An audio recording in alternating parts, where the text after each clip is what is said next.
Namaste and welcome, beloved mighty companions. How blessed we are to be together. Thank you for joining and bringing your holy light to this circle. So we can look together as Jesus promises the power of two or more gathered in his name to look so easily to see that these denials are not true. What a joy in the simplicity of what Jesus is offering, that we are powerful, infinite beings, and we can look directly together as light beings to see what's true. That infinite love, the light can't be denied, and the light of infinite being is there a way for there not to be a light here in our direct experience? It's always good to start with what's most powerful. The light within. You can start to see all the heads. Everybody knows this. It can seem maybe at first like, but if we just keep looking, we see what's really obvious, that there is a light, a power, infinite, unchanging. We can recognize it. It's who we are. And we had a really beautiful joining today at the center. And we have little mini light circles here. You can call one anytime during the day. And you see how helpful that is to join with the mighty. And we have, it's so funny. We did set up I'm just going to mention the group. We did set up a group for the Light Brigade. And we set it up so that it was like secret so we could get everything in it and everyone wasn't getting this barrage of posts. And it won't let us undo that secret now so people can see it. And there's only a few we can invite. Like, I think I tried to invite a few of you. Was able to get in there. And then I couldn't get Russell. I think I get Rita. So it's coming. I don't know when, but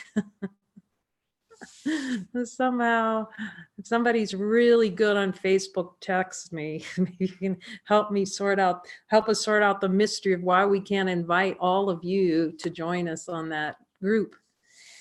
But anyway, I started talking about this glorious joining that we had today, and then you can see how your brother is so helpful in this, because they'll say something and you notice if you really listen, it'll and start that inner dialogue with the light.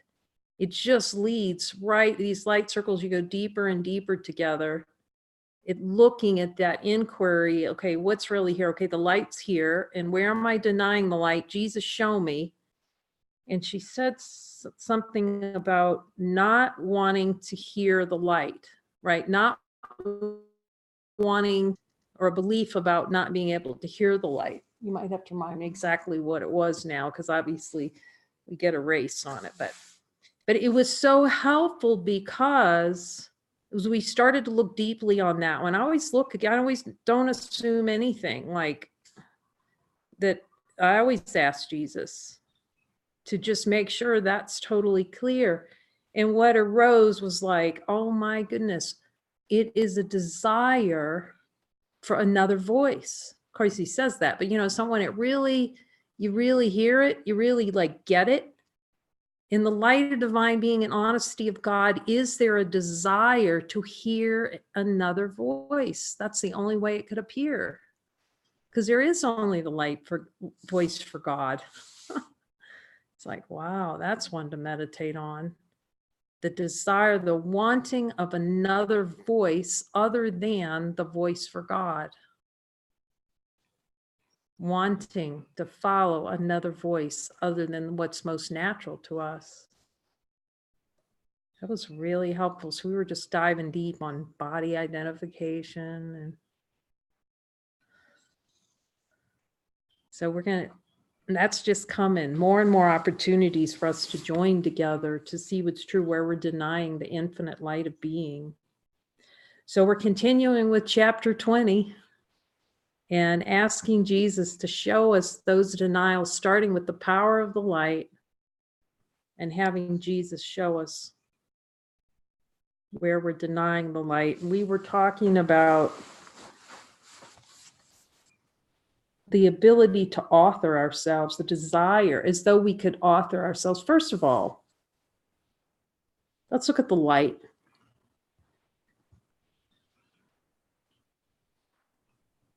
First and see, are we authored by God? What does the light say?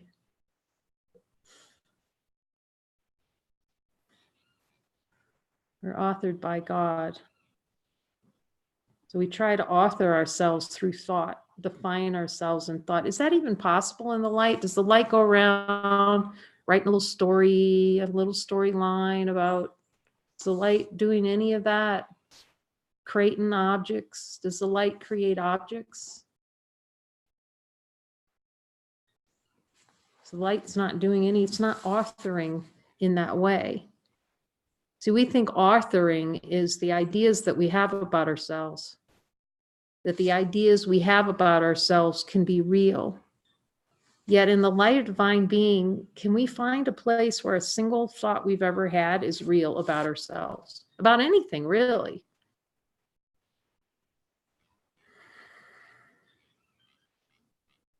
This is about choice. We were also looking deeply at the desire for choice today. You desire, see, desire is that itch for choosing something other than what is the light. Does the light choose anything? Does it choose a story, or it choose a thought? Does it go around choosing which thought it likes, which thought it doesn't like, which beings it likes, which beings it doesn't? Does the light choose any of these things? Can we find that in the light? You desire an experience of authoring yourself, an authorship apart from your creator. Jesus, is there a desire below my level of awareness to author myself? We can ask him to show it and ask quickly for a change in perception that it's even possible.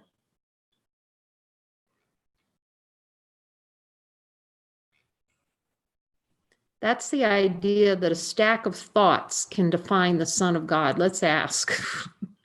In the light of divine being, can a stack of thoughts define the Son of God? Is that possible?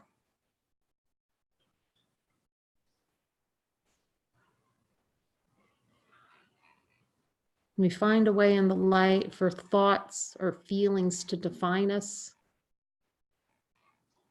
We want that voice that comes to define us, actually. That desire for a voice to define us other than the voice for God. Let's ask the light if we want a voice other than God to try to define us. And here they, yeah. Can we see through that desire? Can we cease to choose to hear that voice? Ask the light. Can we cease to choose the voice that's not of God?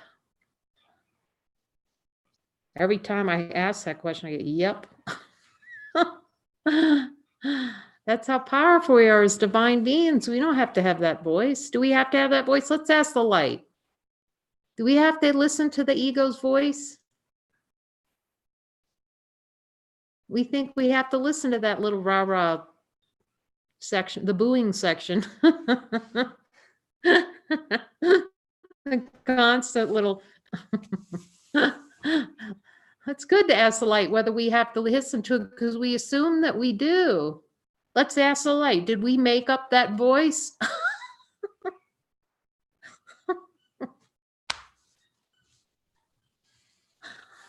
Is that voice true? That other voice that's not for God? In our direct experience, like, no. Yeah, our whole world is predicated on that voice rather than light.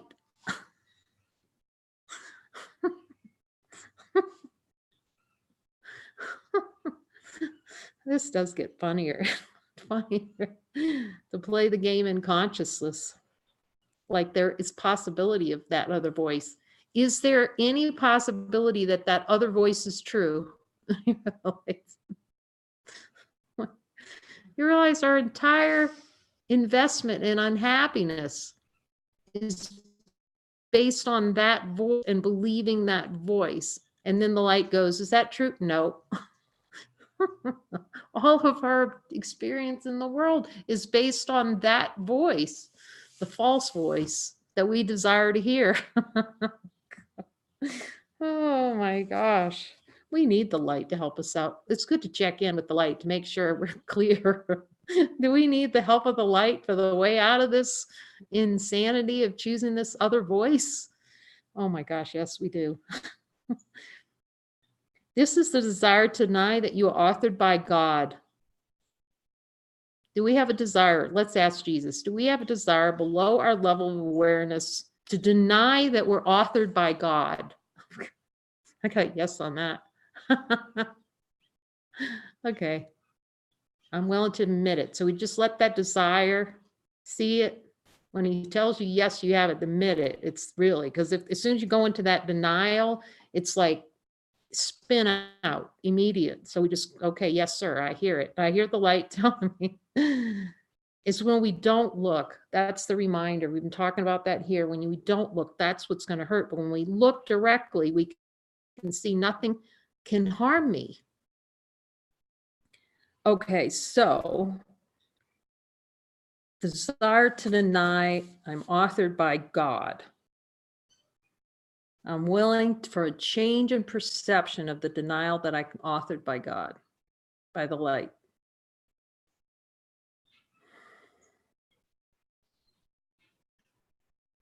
Any denial that the light is supreme. This is the desire to deny that you are authored by God and thus one with him. The denial that we're one with God. Is authorship of ourself the desire to try and prove we are not one with God? So are we constantly trying to prove to the light that we're not light? If we follow that voice.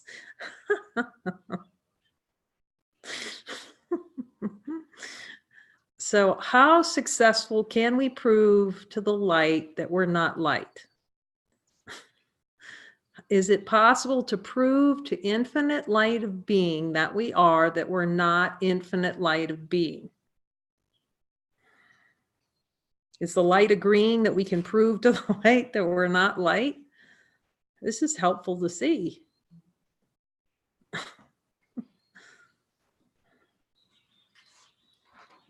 It's another play to try to prove to ourselves.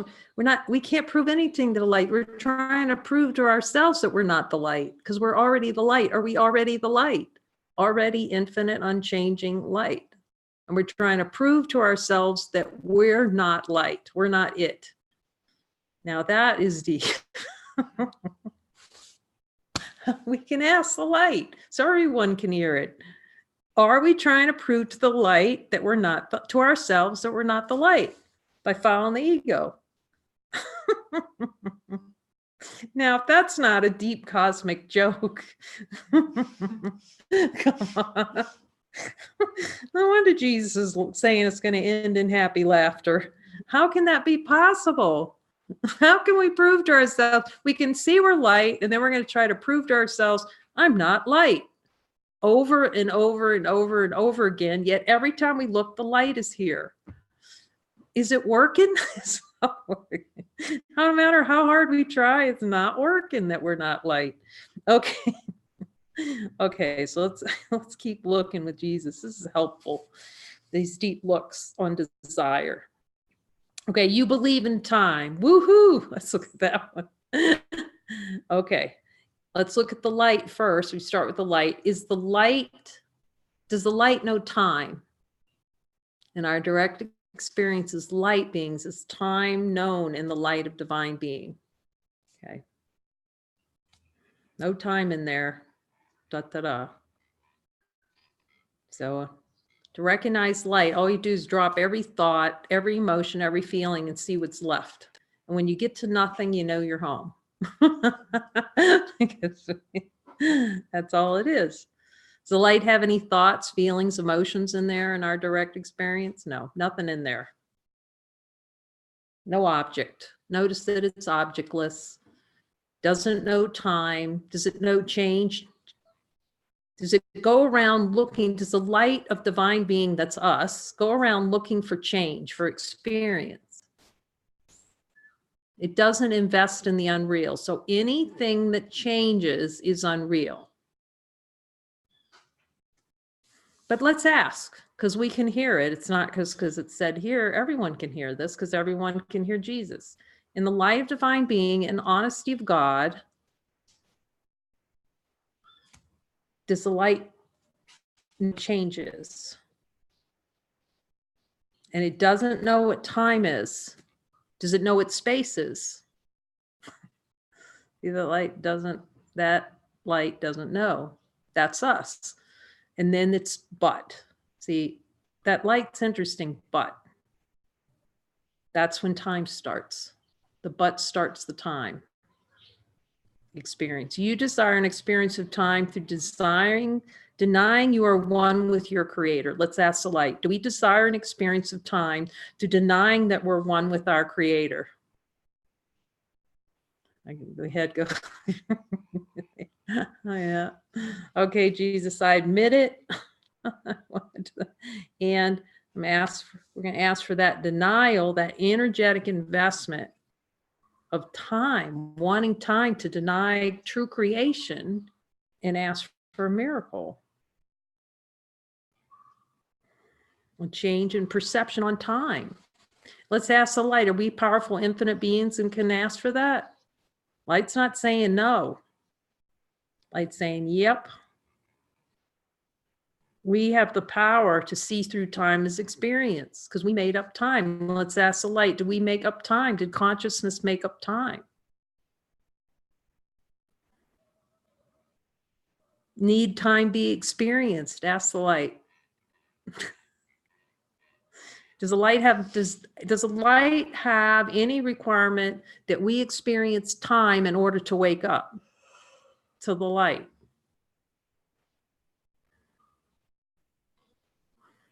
Is the light here now? In our direct experience as light beings. The light is life. Is the light life? And are we it?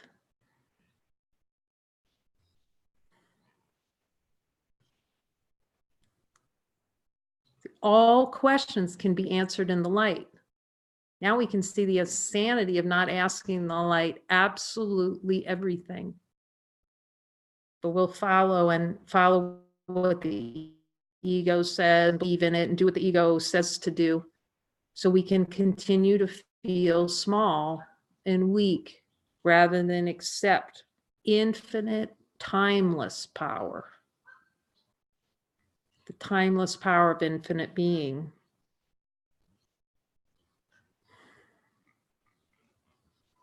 You doubt you exist at all. Now, these are all coming directly from A Course in Miracles. And then, of course, through this pointing, Jesus is saying that we do have the power to look directly at the beliefs below these, the beliefs, in the investment desire. We can look directly at desire and experience in which you doubt you exist at all.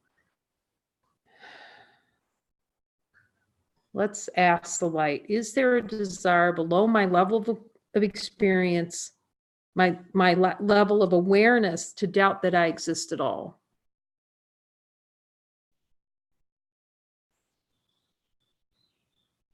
I'm willing to ask for a miracle on that doubt of existence.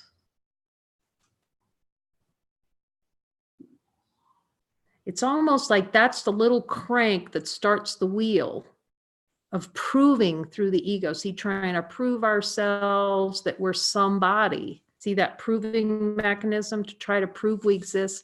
Can the ego prove that we exist? Is the light trying to prove that it exists?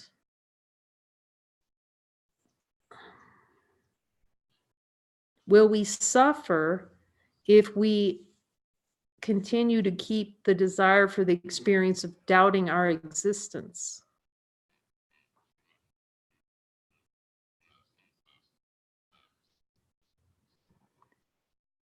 in the light of divine being and honesty of God, is the ego the creation of doubt about the desire to experience doubt about true identity? The whole function of that other voice is so that we will doubt our identity, to play the game of doubting our identity, who we are. You know, I could hear at one point, I kept hearing doubt the doubter. We need to doubt the one who doubts that we're divine. We never doubt that. Like we doubt divinity. We never doubt the ego, that the ego's real. That little voice is going, yeah, in our head. We don't doubt that that's real because it's part of the play of consciousness wanting to doubt divinity. All doubts are doubts of divinity. Let's ask the light. Are all doubts the doubts about the divinity? The desire for the experience to doubt that we're the light.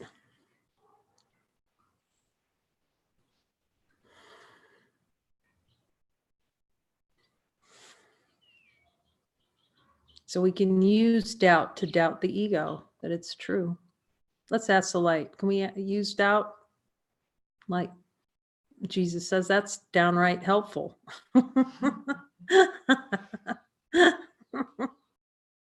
Because we're so used to thinking, oh, this is the real deal. Is the light looking at the ego and going, it's the real deal? Is light in our direct experience the only reality?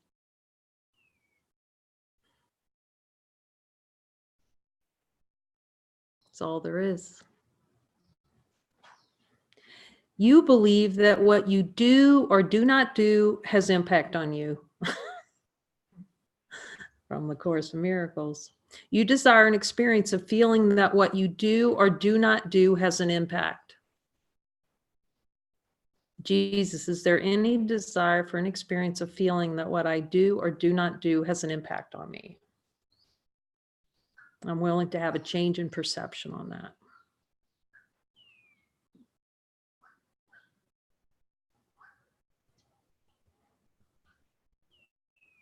That is just really that doer. Is the ego desire to experience ourselves as a doer, someone doing something? We can ask the light that.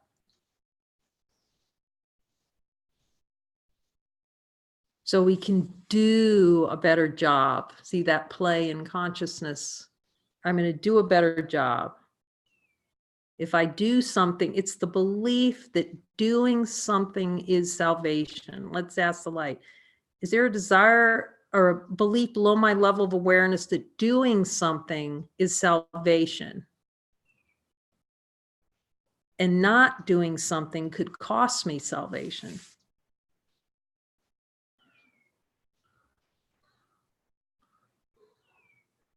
You know, you can hear it when people say there's certain things I need to do before I die. Got to eke in those last things before I die. It's like if we're already the walking dead now, how's that going to help?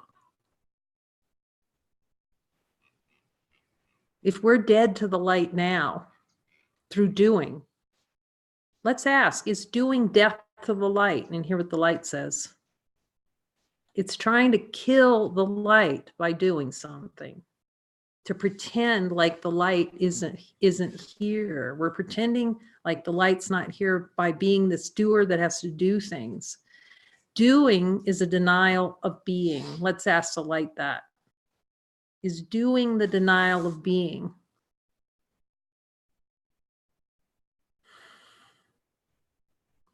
Does the infinite light know what doing is?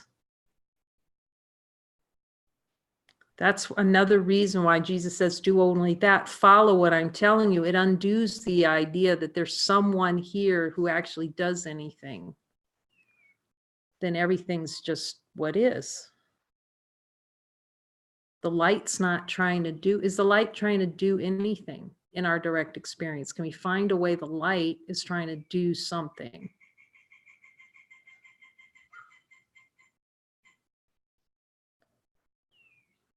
Doing is death. Let's ask the light. Wow.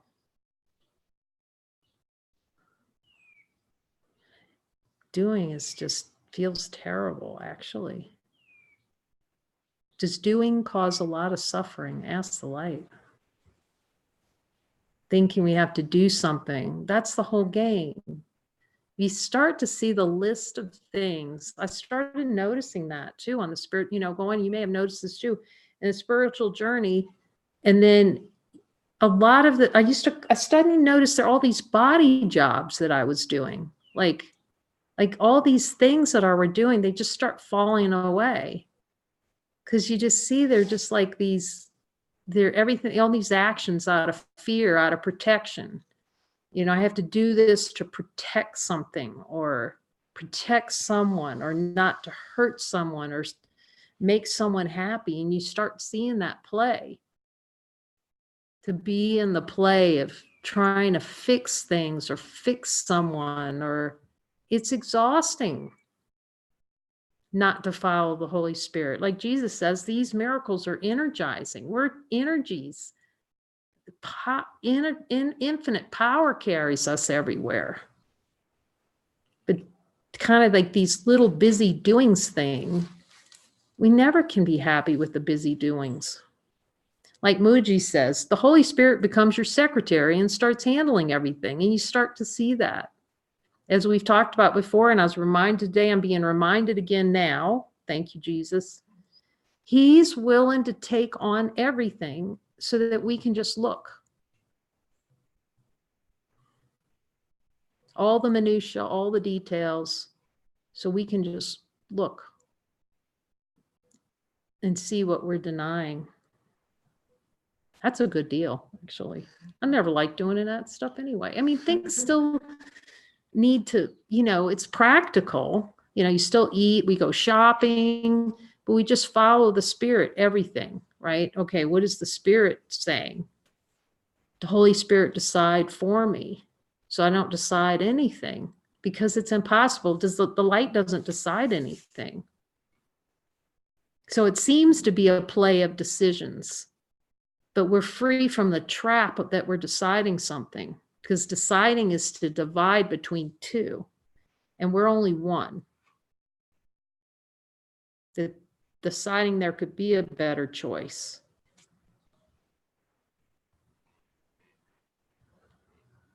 That's why we're given over all choices to decision. Jesus, take the wheel. Because love doesn't decide anything. Love just is. Is the light everything? Does it need to decide anything in our direct experience as light beings? Have to decide anything. I love that. Muji says, life takes care of itself. We never really step back enough to see it. This is what Jesus is offering, for us to step back and see that we are life itself, the light. You believe that what others do. Oh, okay. Here's a little bit more on the do not do, because we've all experienced this. Everybody in the consciousness, as I say, who's taken that ride around the consciousness block. How many times in our experiences, and we can even relate as kids, like, oh my God, I didn't do my homework, right? Or I didn't, all these plays in consciousness, something I didn't get done and I'm going to be punished for it. That whole play. Let's just see if the light is punishing us for anything we do or do not do. Does the light have like a little stick for those who don't do certain things? That is the play of guilt and consciousness. I will feel guilty if I do not do something. I will be punished if I do not do something. Is the light punishing us for anything the body does or does not do? So the ego sets the rules about what we have to do.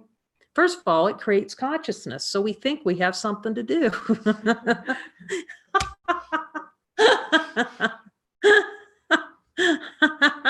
Then we assign ourselves the roles we're going to play in consciousness. to have to do something. Then we decide which of the things we do or do not do we're going to feel guilt over. Now, how's that going to work? When the light's not choosing any of that, we're choosing the experience we're going to have ahead of time. Then we have them, then we're upset about them, then we're going to be punished because we didn't do them. Is this working? So I don't think this is working. So, this is not working so good. Oh my gosh, Jesus, I'm willing to see through that door for sure.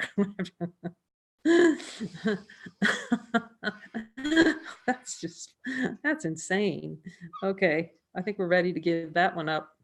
You believe that what others do has an impact on you. That it's a famous one too. I've seen that play here where, you know, I've talked about it before, where the proverbial boyfriend or whatever, family members, if they didn't do something, I wasn't for me, right? All the love that I was feeling, the play in consciousness played like this, then if they didn't do it, then I was going to be upset. That's how the whole gig is. So we set up the experience so that, I don't know what it is, you know, you're expecting something on Valentine's Day. We set ourselves up, and then there's an out picturing of what we think we want, but we've set ourselves up so it's not going to happen. And then we're mad about it not happening because we create all the experiences. We can ask the light that. Do we create every experience we ever have or will have? And if the light says, whoa, yes. And then we use that to try to prove that we're not loved. Wow. You desire an experience that what others do or do not do has an impact on you. This is a really deep one to look at how many places there is a desire for an experience that something someone else does can impact us. Jesus, I want to really see that deep. Thus, experience where others do or do not. Is there any desire to have an experience that what others do or do not do has an impact on me? I'm willing to see it.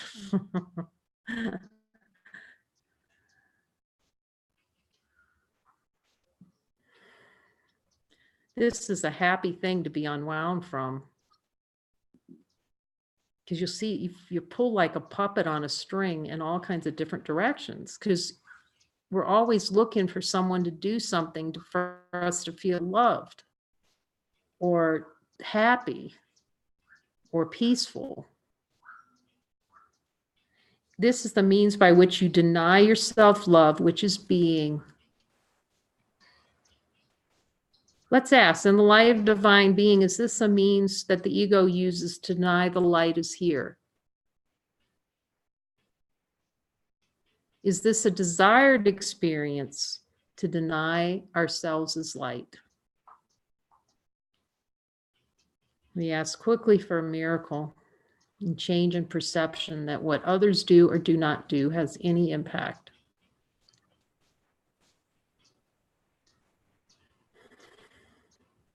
The doer and the one being done to are the same. The denial of being what you are.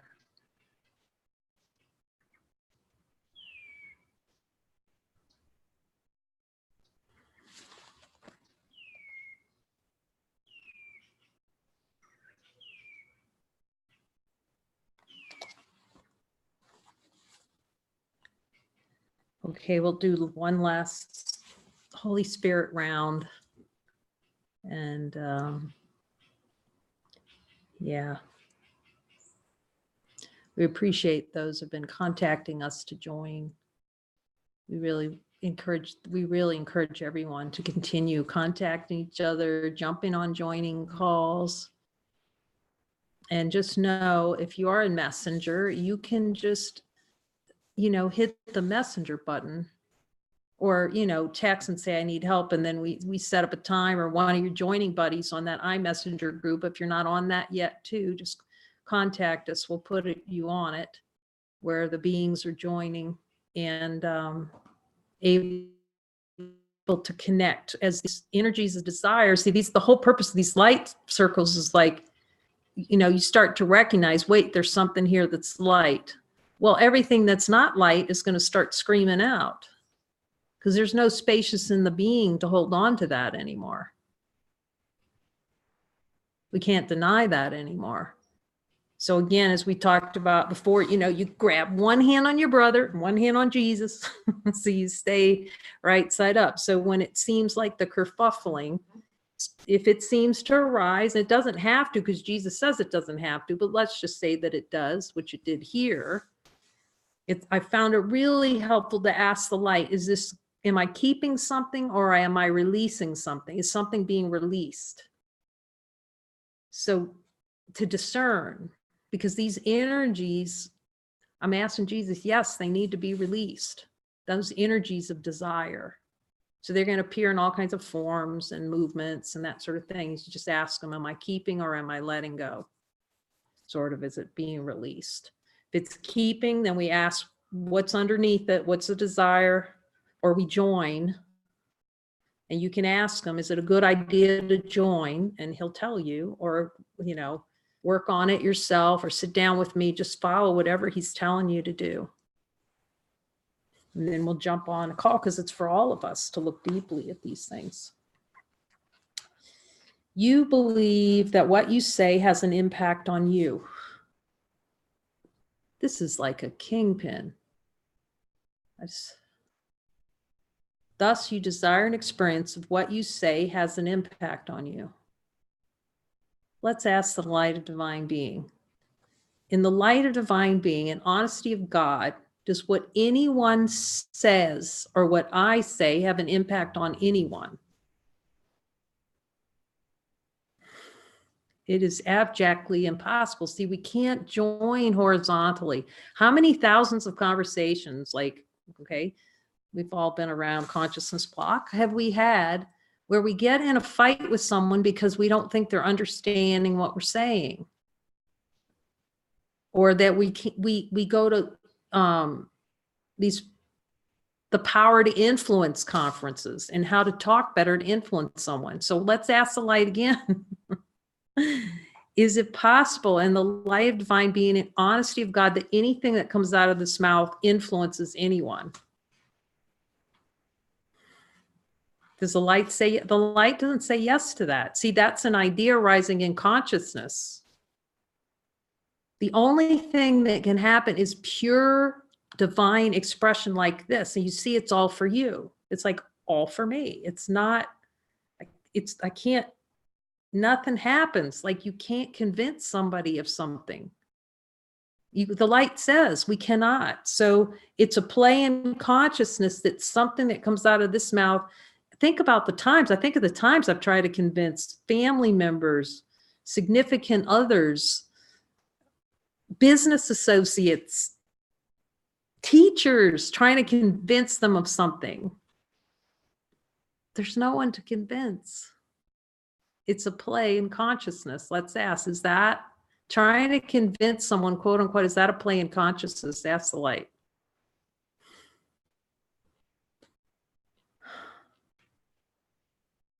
We can only express, we really want to play that horizontal game. It's abjectly impossible in the light of divine being. It's all a play. And we can't be happy. Can we be happy as long as there's a desire to experience what we say has an impact on ourselves or others and hear the light? This changes things radically when you start seeing that what comes out of your mouth can't influence a thing.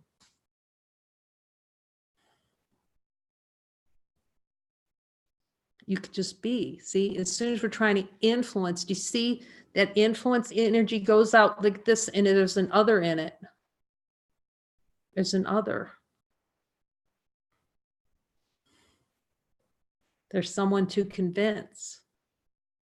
We can't convince anyone. We can just express as infinite light beings. The joy is all that.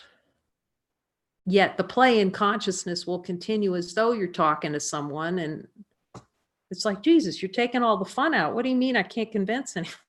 But just ask the light, can I be happy as long as I believe there's someone to convince? Because if there's only one, who are we convincing?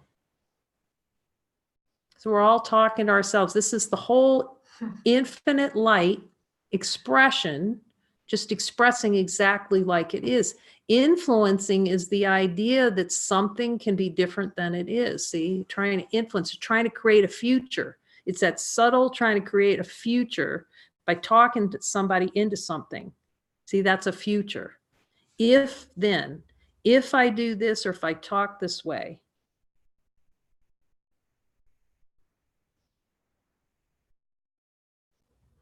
this will impact something. See how the cause and effect starts in that. It creates a timeline. Divine being is the light trying to say something to convince someone of something. So the hilarious things about it is we're trying to convince ourselves that we're divine. Ask the light that. So we want to play of convincing ourselves that we're not divine for a while, and then we want to play like we have to convince ourselves that we are divine. Ask the light. That's going to tell you yes. We're insane. It's like, okay, that doesn't feel so funny. When you really start looking at this stuff, but that's the only way. Is this looking, let's ask the light, is this looking the only way to supreme happiness? And hear what the light says. Because as long as we feel like there's someone to influence or we can't be, because the light doesn't influence, it just is.